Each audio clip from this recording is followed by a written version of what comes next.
आकाशवाणी रांची से प्रस्तुत है प्रादेशिक समाचार।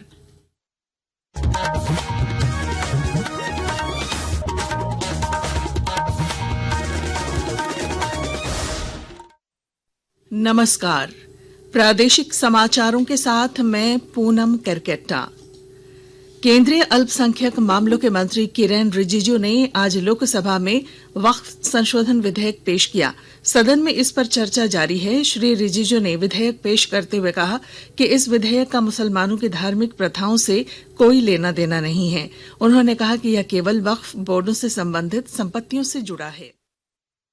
किसी भी धार्मिक व्यवस्था को, किसी भी रिलीजियस इंस्टीट्यूशन कोई धार्मिक काम में हस्तक्षेप करने नहीं जा रहा है। ना ही वक्फ बोर्ड किसी धार्मिक स्थल की व्यवस्था में कोई भी तरीके से हाथ डालने का प्रावधान है, बिल्कुल नहीं है। ये वक्फ बोर्ड का जो प्रावधान किसी मस्जिद, किसी मंदिर, किसी धार्मिक स्थल का व्यवस्था का कोई लेना देना नहीं है। ये सिंपली एक प्रॉपर्टी का मैनेजमेंट का विषय है।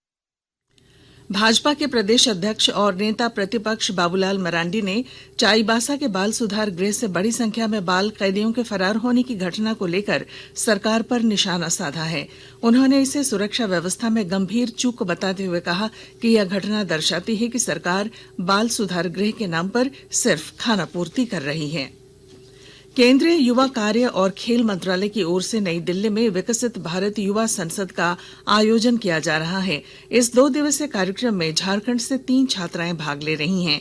इनमें रांची की आयशा फातिमा, गिरिडीह से श्वेता कुमारी और धनबाद की रिया गुप्ता शामिल हैं। केंद्रीय युवा कार्य और खेल मंत्री मनसुख मंडाविया ने आज युवा संसद को संबोधित करते हुए देश के युवाओं से राष्ट्र प्रथम की भावना के साथ काम करने का आह्वान किया है। बार यूथ पार्लियामेंट का थीम विकसित भारत के साथ जुड़ी गई। आप युवा भाग्यशाली है जिस परिसर में आप बैठे हैं। ये सारा संकुल पार्लियामेंट संकुल बोला जाता है। ये ही परिसर में हमारे देश के नीति निर्धारक लोगों ने डिबेट करा था, डिस्कशन करा था, संवाद करा था और एक मति बना के देश को एक महान कॉन्स्टिट्यूशन दिया था। रांची विश्वविद्यालय में पीजी कला विज्ञान और वाणिज्य 3rd सेमेस्टर की रेगुलर कोर्स परीक्षा 8 अप्रैल से शुरू होगी। विश्वविद्यालय से मिली जानकारी के अनुसार परीक्षा दोपहर 1 से 4 बजे तक आयोजित की जाएगी। इसी के साथ PG 3rd semester vocational course की परीक्षा भी 8 अप्रैल से आयोजित की जाएगी। वहीं यूजी कला विज्ञान और वाणिज्य के रेगुलर और वोकेशनल कोर्स की परीक्षा 7 अप्रैल से 7 मई तक आयोजित की जाएगी। प्रादेशिक समाचार आप आकाशवाणी रांची से सुन रहे हैं।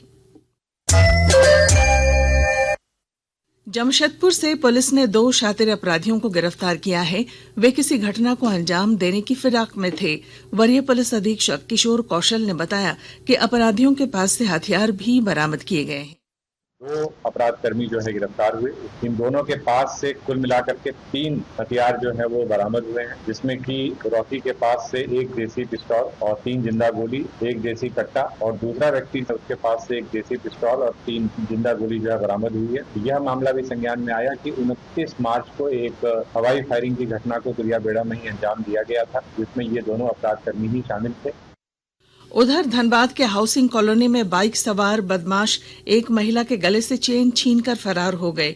महिला अपने आवासीय हाउसिंग सोसाइटी में मॉर्निंग वॉक कर रही थी। पुलिस मामले की जांच कर रही है। जमशेदपुर में रामनवमी को लेकर खासा उत्साह देखा जा रहा है। श्री बाल मंदिर में इस वर्ष रामनवमी का भव्य कार्यक्रम आयोजित किया जाएगा और जानकारी दे रहे हैं हमारे संवाददाता। जमशेदपुर का श्री बाल मंदिर इस वर्ष अपनी स्वर्ण जयंती के उपलक्ष्य में भव्य रामनवमी महोत्सव का आयोजन।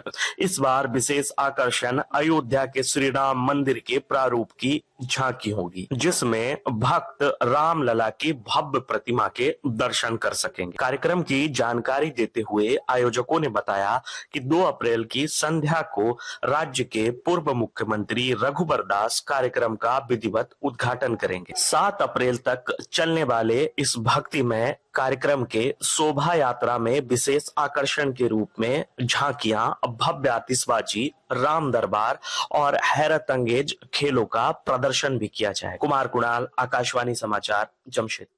हॉकी इंडिया ने आगामी अंतर्राष्ट्रीय हॉकी प्रतियोगिताओं के लिए सीनियर भारतीय महिला हॉकी टीम की 40 महिला हॉकी खिलाड़ियों का कोर ग्रुप बनाया है। इन 40 सदस्यीय कोर ग्रुप में झारखंड की 8 खिलाड़ी हैं, जिनमें सलीमा टेटे, संगीता कुमारी, ब्यूटी डुंगडुंग, दीपिका सोरेंग, महिमा टेटे, अंजना डुंगडुंग, निक्की प्रधान और अलबेला रानी टोप्पो हैं। और इसके साथ ही आकाशवाणी रांची से प्रादेशिक समाचार का ये बुलेटिन समाप्त हुआ। अगला प्रादेशिक मुख्य समाचार शाम 4 बजे प्रसारित किया जाएगा। नमस्कार।